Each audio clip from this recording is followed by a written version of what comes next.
नमस्कार, मैं प्रिया। धारा धरती इस खबरों में आपका स्वागत है। चलिए जानते हैं देश प्रदेश की अब तक की प्रमुख खबरों को। भारत में कोरोना संक्रमण के नए मामलों में पिछले 24 घंटे में मामूली कमी आई है। स्वास्थ्य मंत्रालय के अनुसार देश में पिछले 24 घंटे में कोरोना के 3,33,533 नए मामले सामने आए हैं। ये कल के मुकाबले 4,171 कम है। वहीं दैनिक संक्रमण दर में मामूली वृद्धि हुई है। यह 17.22% से ऊपर 17.78% हो गया है। प्रोविडेंट फंड लेने वालों के लिए बजट में खुशखबरी मिल सकती है। एक रिपोर्ट में कहा गया है कि आगामी बजट में सरकारी टैक्स फ्री प्रोविडेंट फंड की लिमिट को बढ़ाकर 5 लाख रुपए तक कर सकती है। आजकल सोशल मीडिया पर गोरखा जवान का एक खुखरी डांस खूब वायरल हो रहा है। वैसे तो सोशल मीडिया पर तमाम तरह के वीडियोस अक्सर वायरल होते रहते हैं, लेकिन ये वीडियो अपने आप में बेहद ही शानदार है। वीडियो में आप देख सकते हैं कि एक जवान खुखरी लेकर किस तरह डांस कर रहा है। वो डांस करते करते जिस तरह से खुखरी को घुमा रहा है, उसका बैलेंस देखते ही बनता है। वो परंपरागत तरीके से बेहद ही खूबसूरत डांस करता है। पिछले दिनों मुस्लिम नेताओं द्वारा कथित तौर पर दिए गए नफरत फैलाने वाले बयान के खिलाफ हिंदुओं के लिए समान सुरक्षा की मांग करते हुए एक हिंदू संगठन ने सुप्रीम कोर्ट का दरवाजा खटखटाया है। हिंदू संगठन ने इस मामले में हस्तक्षेप की मांग की है, जिसमें सुप्रीम कोर्ट ने धर्म संसद में हिंदू धार्मिक नेताओं द्वारा कथित तौर पर दिए गए नफरत फैलाने वाले बयान के खिलाफ उत्तराखंड, केंद्र और दिल्ली पुलिस से, हरिद्वार और दिल्ली से जवाब मांगा है।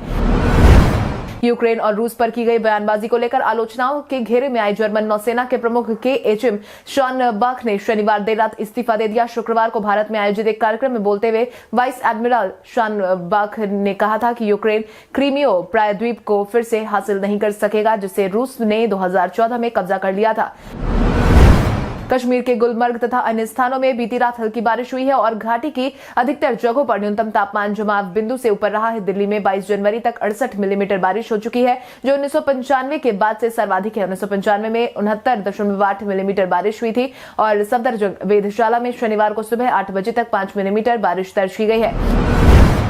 गणतंत्र दिवस पर यूपी सरकार ने बड़ा फैसला लिया है। सरकार अच्छे आचरण वाले, उम्रदराज और गंभीर बीमारियों से पीड़ित 100 कैदियों को रिहा करेगी। 60 साल की उम्र पार कर चुके, 16 साल की उम्र पूरी करने वाले और गंभीर बीमारी वाले इसके पात्र होंगे। शासन ने जेल मुख्यालय द्वारा भेजे गए पात्र कैदियों की फाइल परखी है। वहीं शासन अब अगली बैठक में चयनित पात्र कैदियों की सूची राज्यपाल को भेजेगा।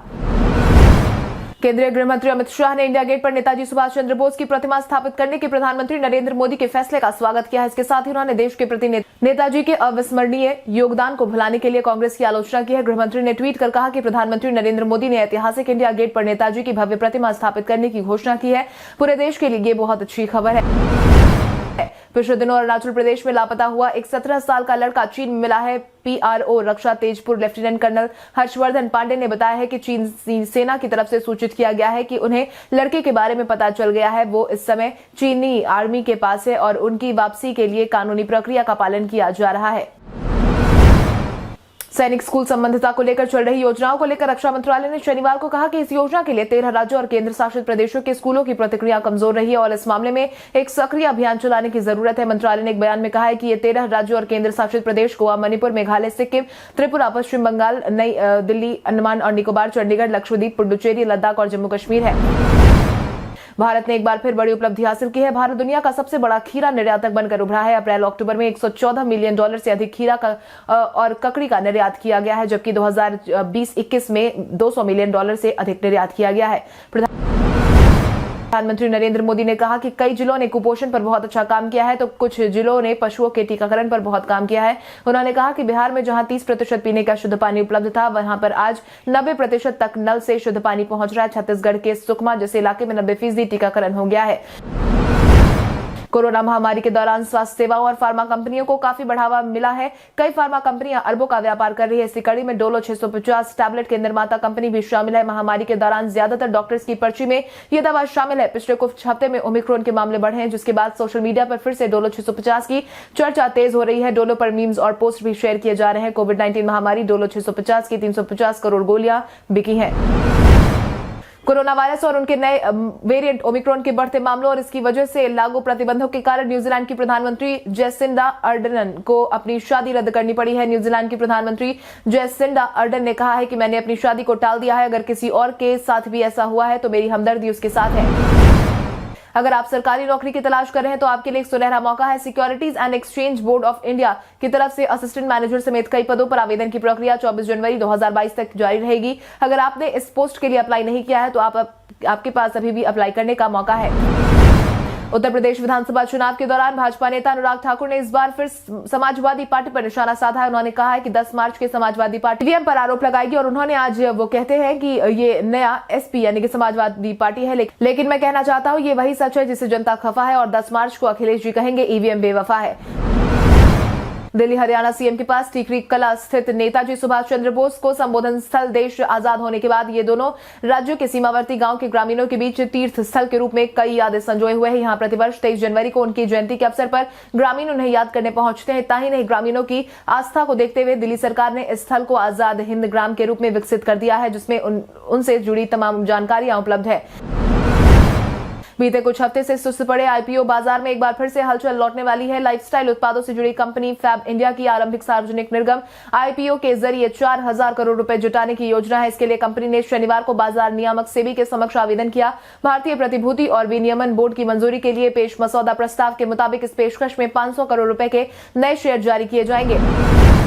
महान स्वतंत्रता सेनानी नेताजी सुभाष चंद्र बोस की याद में हर साल 23 जनवरी को पराक्रम दिवस के रूप में मनाता है। इस साल 2022 में सुभाष चंद्र बोस की 125वीं जयंती मनाई जा रही है। इस अवसर पर प्रधानमंत्री नरेंद्र मोदी रविवार को नई दिल्ली में इंडिया गेट पर नेताजी सुभाष चंद्र बोस की हेलोग्राम प्रतिमा का अनावरण करेंगे। दिल्ली के मुख्यमंत्री और आम आदमी पार्टी के राष्ट्रीय संयोजक अरविंद केजरीवाल ने रविवार 23 जनवरी को प्रेस कॉन्फ्रेंस पर कहा कि उन्हें सूत्रों से पता चला है कि प्रवर्तन निदेशालय दिल्ली के स्वास्थ्य मंत्री सत्येंद्र जैन को गिरफ्तार कर सकती है। देश के लोगों के लिए एक बड़ी खुशखबरी है। इंटरनेट की दुनिया में नई क्रांतिकारी आने वाली है।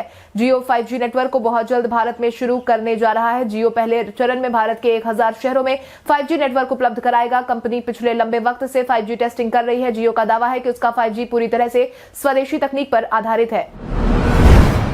प्रसिद्ध अर्थशास्त्री और भारतीय रिजर्व बैंक के पूर्व गवर्नर रघुराम राजन ने रविवार को कहा है कि भारतीय अर्थव्यवस्था में कुछ चमकीले तो कई काले धब्बे हैं और सरकार को अपने खर्च का सावधानीपूर्वक लक्षित करना चाहिए ताकि कोई बड़ा घाटा ना हो। उत्तर रेलवे प्रशासन ने नई रेलवे लाइन का नक्शा तैयार कर लिया है। भूमि अधिग्रहण की प्रक्रिया भी शुरू हो चुकी है। संत कबीर नगर में 29 गांव की 75.138 हेक्टेयर भूमि चिन्हित कर ली गई है। रेलवे प्रशासन की पहल पर जिला प्रशासन ने अधिग्रहण की कार्रवाई शुरू कर दी है।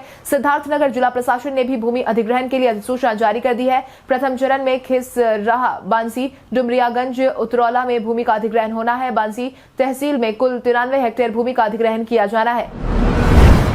पाकिस्तान में कोरोना वायरस के कारण एक बार फिर स्थिति बिगड़ने लगी है। यहां संक्रमण के दैनिक मामलों की संख्या तेजी से बढ़ने लगी है। पिछले 24 घंटे में यहां 7,500 से ज्यादा मामले सामने आए हैं। पाकिस्तान के नेशनल कमांड और ऑपरेशन सेंटर ने रविवार को कहा कि पिछले 24 घंटे में कोविड-19 के 7,586 ताजा मामले दर्ज किए गए हैं। चीन में कोविड-19 मामलों की संख्या को कम रखने और अर्थव्यवस्था के सुचारू ढंग से संचालन के वास्ते इस्तेमाल की जा रही कड़ी रणनीति से देश के लिए महामारी से बाहर निकलना कठिन हो सकता है। ज्यादातर विशेषज्ञों का कहना है कि दुनिया भर में कोरोना वायरस अभी नहीं जा रहा है और उनका मानना है कि अंततः फ्लू की तरह बन सकता है जो कि बना रहेगा, लेकिन टीकों के जरिए इसके खतरे को कम किया जा सकता है। सरकारी नौकरी की इच्छा रखने वाले उम्मीदवारों के लिए अच्छी खबर है। दरअसल राष्ट्रीय स्वास्थ्य मिशन ने मध्य प्रदेश में assistant program manager, public health manager, सामुदायिक प्रक्रिया सलाहकार, MIS, डेटा असिस्टेंट और फिजियोथेरेपिस्ट के पदों पर भर्ती के लिए योग्य उम्मीदवारों से आवेदन मांगे हैं। देश में बढ़ते कोरोना के मामलों के बीच ओमिक्रॉन वेरिएंट की कम्युनिटी स्प्रेड के संकेत भी मिल रहे हैं। कोविड-19 का ओमिक्रॉन वेरिएंट भारत में कम्युनिटी ट्रांसमिशन स्टेज में पहुंच गया है और इसका असर कई महानगरों में देखने को मिल रहा है, जहां नए मामले तेजी से बढ़ रहे हैं। यह जानकारी INSACOG ने अपनी ताजा बुलेटिन में दी है। साथ ही कहा है कि ओमिक्रॉन का संक्रमण सब वेरिएंट BA.2 भी देश में मिला है। राष्ट्रीय राजधानी दिल्ली के राजपथ पर गणतंत्र दिवस की परेड के लिए फुल ड्रेस रिहर्सल चल रही है। आज फुल ड्रेस परेड रिहर्सल सुबह 10:20 पर विजय चौक से शुरू होकर नेशनल स्टेडियम तक गई। गणतंत्र दिवस परेड को देखते हुए दिल्ली पुलिस ने यातायात और सुरक्षा व्यवस्था को लेकर ट्रैफिक एडवाइजरी भी जारी कर दी है। भारतीय जनता पार्टी में शामिल हुई कांग्रेस की पूर्व विधायक अदिति सिंह ने कांग्रेस महासचिव प्रियंका गांधी वाड्रा को रायबरेली में उनके खिलाफ चुनाव लड़ने की चुनौती दी है। अदिति सिंह को कांग्रेस के गढ़ से भाजपा उम्मीदवार के रूप में नामित किया गया है। पत्रकारों से बात करते हुए उन्होंने कहा कि रायबरेली अब कांग्रेस का गढ़ नहीं रहा, प्रियंका आ सकती है और चुनाव लड़ सकती है। यूक्रेन संकट का असर अब दूसरे देश पर भी पड़ने लगा है। अमेरिका, ब्रिटेन, तुर्की सरीखे देशों ने जहां यूक्रेन को सैन्य साजो सामान उपलब्ध कराना शुरू कर दिया है, वहीं रूस ने यूक्रेन सीमा पर अपने लाखों जवान तैनात कर दिए हैं। साथ ही मित्र पड़ोसी देश बेलारूस के आसमान से अपने लड़ाकू विमान को उड़ा दबाव बना रहा है। एक लिहाज से देखें तो यूरोप, मध्य एशिया के तमाम देश रूस यूक्रेन के खिलाफ अपने अपने लिहाज से एकजुटता प्रदर्शित कर रहे हैं। कल हमारे द्वारा पूछे गए सवाल का जवाब आप में से बहुत सारे यूजर ने हमें कमेंट करके दिया था, उसके लिए आपका बहुत बहुत धन्यवाद। आप में से जिन यूजर का कमेंट हमें अच्छा लगा है उनके नाम है मोनू कुमार, मोनू सिंह, संदीप कुमार पासवान, रोहित कुमार पासवान, अमृता कुमारी, मनोज कुमार, दीपक कुमार गुप्ता, सौरभ, रविराज, अन्नपूर्णा किचन, दीपू कुमार, दीक्षा कुमारी। आप इसी तरह हमारे सवालों का जवाब देते रहे, हम हर दिन वीडियो के अंत में आपका नाम लेने की पूरी कोशिश करेंगे। तो चलिए बढ़ते हैं आज के सवाल की ओर। आज का सवाल कुछ इस प्रकार है, आपके अनुसार देश भर में कोविड-19 के बढ़ते संक्रमण को ध्यान में रखते हुए क्या भारत सरकार को वीकेंड लॉकडाउन जैसे सख्त नियमों को लागू कर देना चाहिए या नहीं? अपने जवाब हमें कमेंट करके जरूर बताएं। इसके साथ ही आज के लिए बस इतना ही। देश प्रदेश की तमाम बड़ी खबरों से जुड़े रहने के लिए हमारे YouTube चैनल को सब्सक्राइब करें और बेल आइकन दबाना ना भूलें। धन्यवाद।